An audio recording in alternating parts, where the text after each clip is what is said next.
Hello, I'm Katie Steckles. And I'm Peter Rowlett. And hi Katie, what's today's mathematical object? Well, today's mathematical object, since it is Christmas, since this episode is going out on Christmas Day, you may not be listening to it on Christmas Day, although obviously, if not, what's wrong with you? Like, surely this is a great thing to do on Christmas Day. Just leave your family in the other room, go and listen to a podcast. Listen to it with them. Yeah, well, exactly, yeah, get them in. So today's object is Christmas themed, and it is a pack of 6 Christmas crackers. Okay. And for anyone who's not familiar with the concept, because I realise this is a very UK thing that we're sort of incredibly familiar with and a massive important part of Christmas, I realise this doesn't exist in some countries. So these are... I mean, it sounds weird to explain it, doesn't it? Yes. These are a set of cardboard tubes, which are decorative, and they're pretty, and they've got foil on the outside, and they're shiny. And they've got, I guess it's card through the middle that's got some kind of explosive chemical just on the middle bit. And if you pull on each end of the tube, it's designed to rip in a particular place such that it will create a tiny explosion and therefore will go bang. In a way that is amusing to everyone, but completely safe, I'm assured. And inside the Christmas cracker, traditionally, is a joke, usually. Mostly a bad joke. If there's some definition of joke, yeah. Traditionally, a paper hat, which is just like a strip of paper that goes around your head that everyone wears for 4 minutes and then forgets they're wearing, or it rips and falls off, or one person who just manages to keep it on for the whole of Christmas, and a little gift or toy. And I thought I would explore the maths within the little gifts and toys in this box of Christmas crackers. I guess for further context, the traditional time to pull the crackers is when you're sitting around a table having a meal at Christmas. So everyone pulls their crackers and it gives you something to do to amuse yourselves while you're waiting for the food to be ready, I guess. What's interesting about this, because as the maths person in my family, if anything comes out of a Christmas cracker that's got even a vague amount of maths in it, immediately everyone turns to me and asks me, what's this? Tell us about this. Explain this maths. And I'm like, this is surely, if anything, my day off, but okay. So the object number 1, I'm going to go through 6 objects fairly quickly, I guess, is the mystery calculator. This is a thing which I think I've seen in Christmas crackers, modern Christmas crackers. Like, I've certainly had one in a Christmas cracker that I've seen pulled, but I've seen other people with them, and I believe that they go back quite a long time, so they've been doing these for quite a number of years. But the idea is that you get a set of little cards with numbers on, and a little explanation of how to do a magic trick on people. And this is a very classic maths trick. If you do any kind of maths magic tricks, it's the kind of thing you'll have seen. But it is a mind-reading trick, and you essentially show people the different cards and say, you prime them by asking them to think of a number and make sure it's one of the numbers that the cards include. Show them each card and say, is your number on this card? Is your number on this card? And at the end, when they've told you which card it's on, you tell them what their number is, which is quite impressive, unless you realise that you've given them enough bits of information to uniquely identify a number. And of course, there is usually this is done using some form of binary. How many numbers are there on each card? Well, it varies. So I've seen, because obviously the sensible size for it to be would be 5 cards with numbers up to 31, which you can do with 5 digits of binary. If you're not familiar with this, just search for a binary mind reading trick, and there's plenty of implementations of it online. But it's the mystery calculator, of course. They're not gonna give away what it is in the title. But I have seen ones that go up to 63, which is quite a terrifying, lot of numbers to pick from. Maybe it's more impressive. It just feels like more work. In which case there'd be 6 cards. And it just, within magic tricks, certainly these mathsy ones, there's often a payoff with how much more complicated do I make this for myself, and how much more impressive does that make it to the person watching. I'm not sure if the extra card is worth the effort, because guessing the right number out of 32 is still quite impressive. And that's nice, because you could say, think of a day, think of a birthday or something. It's easier to pick a number up to 31. But, it's a nice little thing. And I enjoy the idea that people would be doing this trick on each other around a dinner table and then working out how it works. Because I suspect that the explanation you get in the crackers is just here's how to do it, but not necessarily what the maths is going on behind it. Yeah, it sounds likely. But yeah, it certainly got me having a conversation, about maths with my dad at dinner at Christmas, which was nice. So that is the first object. If we now pull the second cracker, we don't have to do a thing. It's fine. So another thing that you often get in Christmas crackers is little kind of puzzles, wooden puzzles or little metal puzzles. And one that I've seen is a tangram puzzle. You're buying very good crackers. Plastic puzzles is what I was thinking. Yeah, well, you occasionally get wooden ones if you've gone to M&S for your crackers, I guess. Other cracker suppliers are available, and yeah, the tiny plastic tangram is definitely one of the things that you will find. And it is, if you've not seen one before, or you may have seen one and not known that it was called a tangram, but it's essentially a puzzle made up of shapes. So there are 7 pieces, variously squares, triangles, and I think a parallelogram sneaks in there as well. And the idea is that you have to try and arrange them into different shapes. So the classic setup is a square. And I guess if you've just received a tiny plastic bag of pieces, they won't already be in a square. So that's the first puzzle to try and arrange them into a square. And you can make one by starting from a square and cutting it up in a certain way to get the pieces. But then you also often get like a little set of pictures to try and make. So the idea is you have to use all of the pieces and you can't overlap the pieces at all. You have to just arrange them flat on the table.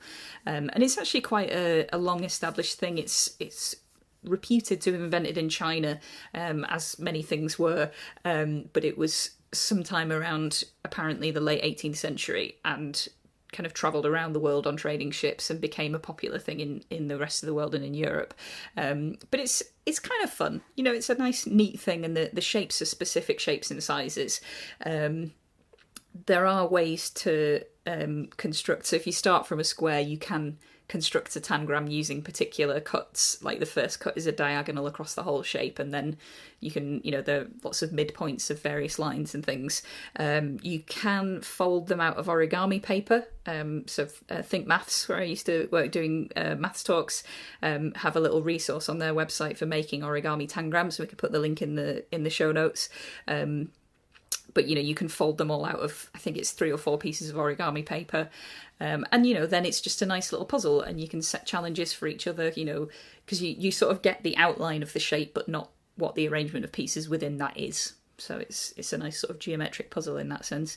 But it's also just quite a pretty set of shapes. The sort of aesthetic of it is quite nice. Because there's triangles of different sizes, right angle triangles of different sizes, a square and a parallelogram.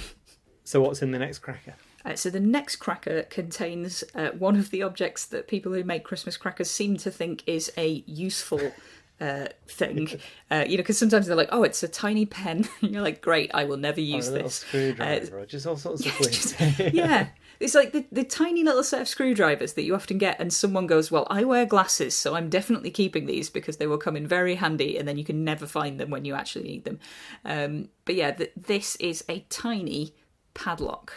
And sometimes you get these with a tiny useless key that's so small that you think, I could literally snap this padlock with my hands. I don't know why anyone would use this to secure anything. And in this case, since this is a mathematical set of crackers, we've received a combination lock. So it's got 3 numbers between 0 and 9 that you can use to choose a code to lock your padlock with and unlock it if you can remember what the code is. When you find it in a drawer in 2 years' time.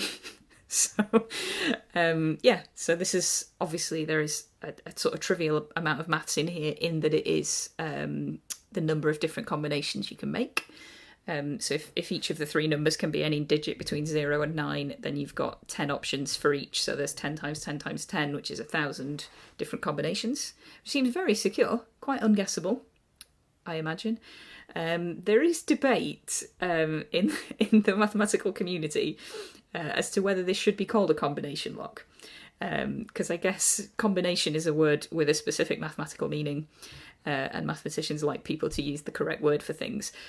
So if you're talking about combinations, I guess this is that you choose, you would say, I've got 10 options and I'm going to choose 3. Or some way of choosing which numbers you're using in your padlock. And in this case, that's not really what's going on here, because normally when you say, I'm going to choose 3 numbers, it doesn't matter what order they're in, whereas in this case it does. And also you're replacing, you can reuse the same digit. Yeah, so that's the other thing, because there are some people who argue that this should be called a permutation lock because it depends on, it matters what order you put the numbers in.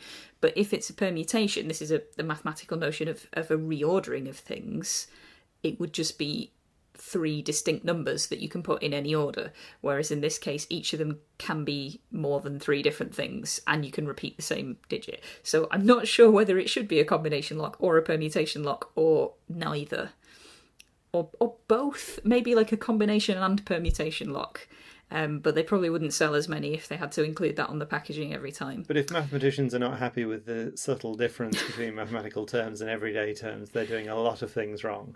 Because this is not the only case where this arises. Yeah. If a mathematician is keen for people to not use maths words incorrectly, then they really need to crack down on a lot more things. It's happening all the time. I mean, the one that really winds me up, speaking as a mathematician, is when people say something is random. And what they mean is it's unexpected or unusual. Yes. Oh, that's random. Like, well, is it? Or when they say it's random, but they've used Microsoft Excel.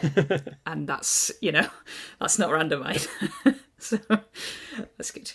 We have 1,000 combinations hidden inside this tiny, probably quite snappable padlock.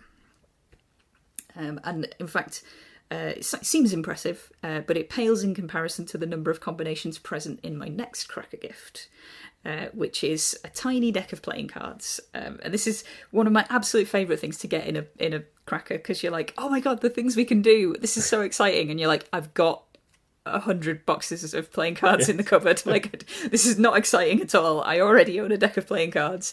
There is no way that I wouldn't have been able to do these magic tricks or card games otherwise. But now that they're here, also they're really small. Fiddly. Yeah, absolutely.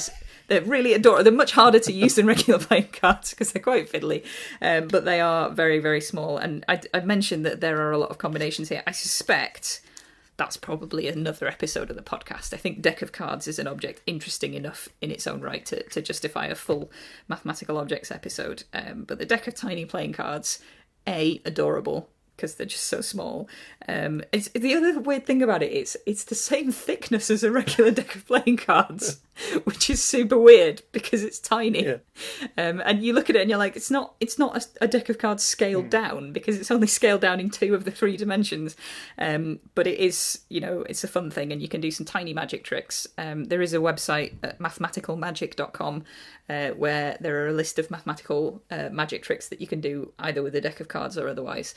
And we'll again put that in the show notes, but that is, if you've received a deck of cards in your Christmas Cracker, that is your first go-to website. Sitting around the dinner table, find a nice simple card trick and work it through, and then get people to figure out how it works as well.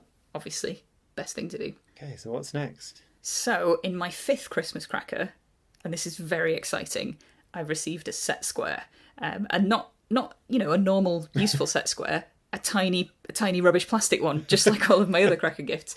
This is the theme, essentially. It's just smaller, less useful versions of normal objects. And it's a set square, and it's this is a sort of standard object in what anyone at school in the UK would be required to purchase in order to attend school and do maths lessons, which is a maths set, which to a person who does maths professional level is laughably not a thing that you need in order to do maths at all. But it's the thing that everyone at school is told it is crucial that you have in order to do maths. And a maths set conventionally contains a pair of compasses, a ruler, a pencil, a protractor, and 2 different set squares. And the set square, if anyone's confused, is the triangle, not a square. It's called a square, but it's a triangle. The reason why it's called a square is because it presumably originates in the notion of a square, as in the object that a carpenter would use to measure a right angle. So a square is 2 pieces of wood or whatever set at right angles to each other that you can use to check that something is square. And this was obviously a very useful tool in the sort of engineering carpentry context. But in school, you have to have them in your math set. They conventionally, you get one, they've both got a right angle on one corner, but you get one that is 90 degrees and 2 45-degree angles. So that's the one that's sort of symmetrical, like an isosceles square. And then the other one has a 30, a 60, and a 90. And it's not clear why these are the two things that you get, but I guess you can use them, you can combine them to get, I guess, a 15 and a 75 if you put the 45 with the 30 in certain ways. So you could, I guess, use them to construct angles. But you've also got a protractor, so it's not clear why you would need the set squares as well. But anyway. I'm presuming that I had these, because as you say, they're a thing that you have at school, aren't they? And yeah. I presume if I could find them, they would be pristine.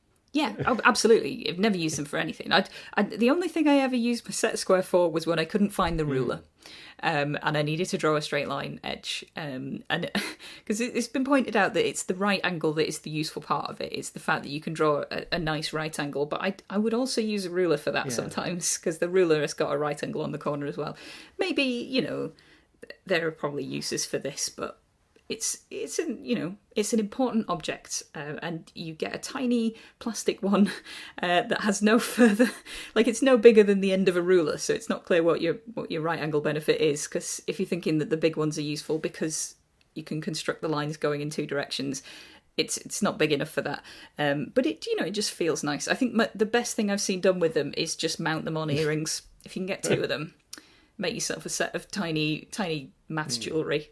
Probably the best option, or a pendant or something. That's a sort of 2-year project, isn't it? Because you wouldn't get them in two crackers in the same box. So, yeah. Or get yourself invited to more Christmas parties in 1 year.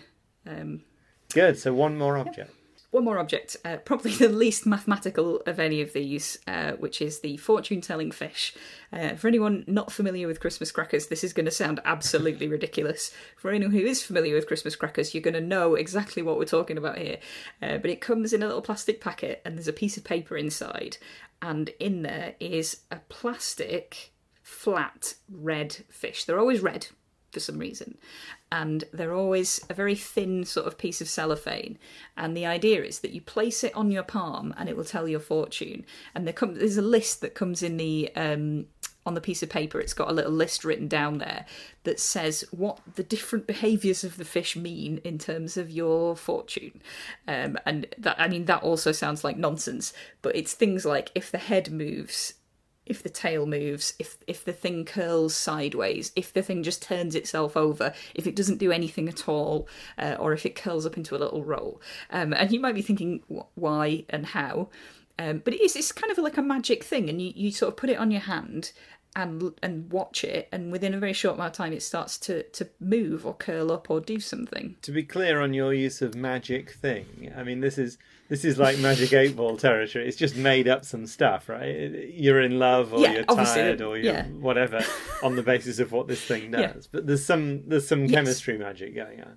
Yeah, there's actual science, which is magic, which is to say that it's coated in a substance that is hydrophobic or hydrophilic, one of these.